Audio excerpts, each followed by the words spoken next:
Hi, Hector Strada from Aztec Athletics, and in today's video, how to stop shin splints, dealing with posterior shin pain. We're going to be talking about what is it, how does it affect you as a runner, the causes, finally a couple of stretches and exercises to help you out to deal with this issue.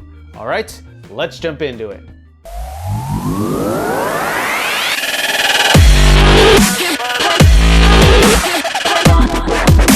Have you ever heard a Little Sebastian story?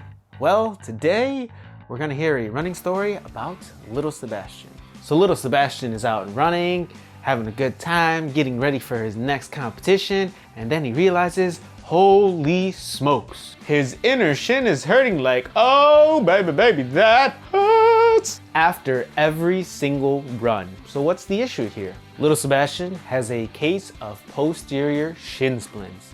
So, what is that? Ooh, anatomy time. All right, what you're gonna do here is feel along your leg, and roughly in the middle, you're gonna feel this bony protrusion. This is what's known as the shin bone, or the actual scientific name is the tibia bone. Now from the tibia bone, if you slide inward towards your calf, you're gonna get to a point where it just drops off.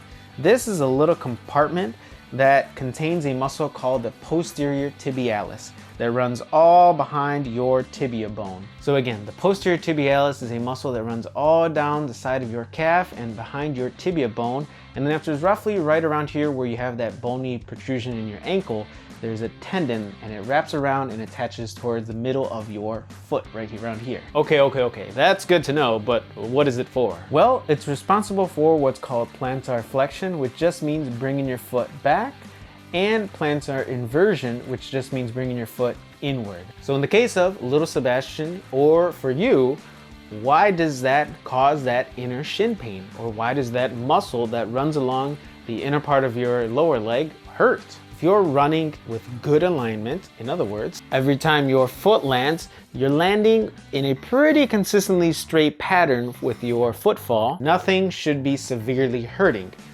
But in the case where your foot falls a little bit inward every single time that you are in contact with the ground, that inward motion is what's causing your pain. So as you're running and your ankle tends to roll inward, you're shortening this posterior tibialis muscle and you're shortening this posterior tibialis tendon, and that's what's causing this pain all along the inner shin or around your ankle. One of the easy ways to tell that you're not running with good posture and your ankle tends to roll inward is that you tend to run a little bit more on the outside part of your foot. So if you look at the bottom of your shoe, you're going to see a lot more wear and tear on the outer part.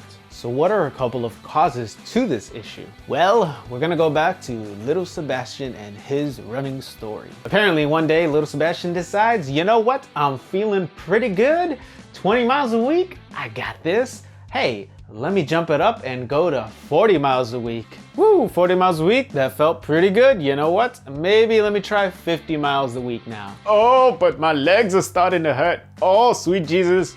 Maybe that wasn't a good idea. If you can relate to Little Sebastian, this is probably an issue that you've encountered where you're feeling pretty good, you're feeling pretty confident as a runner, and you hike up your miles very quickly in a short amount of time, and that will lead to this inner shin pain. There's probably another 3, 4, 5 things I could throw at you, but that's one of the most common ones where you just start off too much too soon and your body just can't handle it. I'll throw off a couple other different causes just so that you can get an idea. So for example, you could have improper running shoes, you could have some kind of imbalance in your hips, you could have some kind of imbalance in your back, and really, as I've mentioned in other videos, there's just so many issues or so many reasons.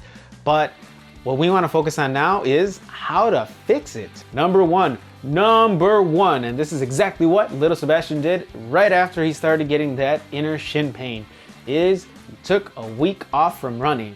What's the moral of the story? Rest. I know, it's the hardest thing a runner can do. Oh, take a couple days off, but all the training that I just did, I'm gonna take 1 day off and go back 2-3 days in training. Well, I know, it's hard, but it's the number one advice that I will ever give you on this video and any of my other videos to recover from any kind of running injury. So with that in mind, let's jump into what other things you can do to help you quickly recover and get back into your running, or to be able to continue running through this injury. The second thing you can do is pinpointed scar tissue removal. Basically, along this muscle, and technically for any muscle that you work out in general, you have scar tissue that builds up after any kind of exercise. So what you're gonna do here is just press onto the actual posterior tibialis muscle. So again, it's where the shin bone is at, and it just drops off. You're gonna press into it, and you're going to flex your foot and push towards your knee. And then here, you're just going to relax, slowly, just maybe a couple of millimeters, scoot down. Again, same thing, and then scoot down a little bit. Keep going, keep going. And then roughly, you're going to get to some points where it's either going to really hurt, or it's going to be where you might feel like a little bit of a bump. That's where you want to work it just a little bit more. So here on myself, I have a little bit of a bump. That's usually a buildup of muscle tension or scar tissue. So here, one of the things, either you can slowly build pressure into it, or you can do a 30-second hold, depending on how much you can resist, or I should say handle. So here, just hold on to it. There we go. There we go. And the goal here is to steadily work your way all the way down. A quick health warning. Please perform with caution. This is a deep tissue massage technique where you're basically getting that blood flow back into that muscle so that it can heal up a lot quicker. And a quick side note, the reason that I recommend using thumbs as opposed to like a tennis ball or some kind of big foam roller is because you have a lot of structures behind that muscle that control your foot. And if you put too much pressure, what you're gonna do is you're gonna cause some inflammation, and that's also gonna give you some foot problems. So that's the reason I recommend the thumb. It's a lot more manageable and controllable, and you can easily gauge how much pressure that you're applying. Big thumbs up to that. And the next thing that little Sebastian and yourself can do to help alleviate this issue is doing a quick stretch for the tendon. So here what you're going to do is you're going to push against the wall, you're going to drop both of your knees forward, and the back leg, that's the one that you're focusing on the stretch, you're going to bring that knee inward, and here you should be feeling it right through here for this stretch. So let me show you from the front angle where you're bending at both your knees, but then this back leg, you're bringing it slightly inward. And that's where you're gonna feel that stretch in that ankle. And this stretch, the inward knee wall stretch, you can perform it daily, roughly about 2 to 3 times per side for anywhere from 20 to 30-second holds. So let's put all that together into a recovery game plan for you. Firstly, you're going to rest for 1 week. Secondly, daily, you're going to be doing the pinpointed scar tissue removal.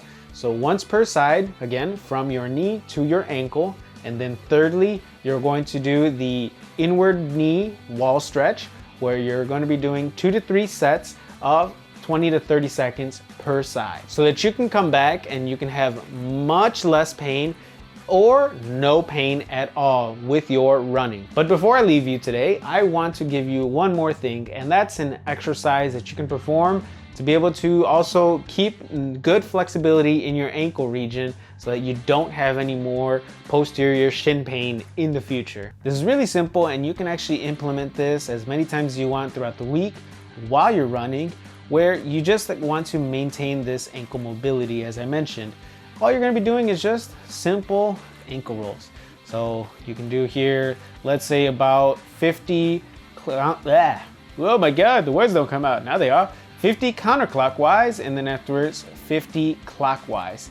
And again, the whole goal here is just to maintain that ankle mobility so that it's not going too tight inward, and then you're putting a lot more strain and tension on this posterior tibialis muscle or the tendon here. And with that, little Sebastian and you are able to get rid of that pain so that you're able to get back out there and run. Quick little side note, the reason I like using that name, Little Sebastian, in that story was because my yet to be born son, his name will be Alejandro Sebastian. So you'll probably be hearing that a lot more often. Okay, if you found this video helpful, make sure to give it a big like, hit that subscribe button over there or down below to get notified when our new videos come out every Monday. And to wrap this up, knock it out, champ, and keep on running.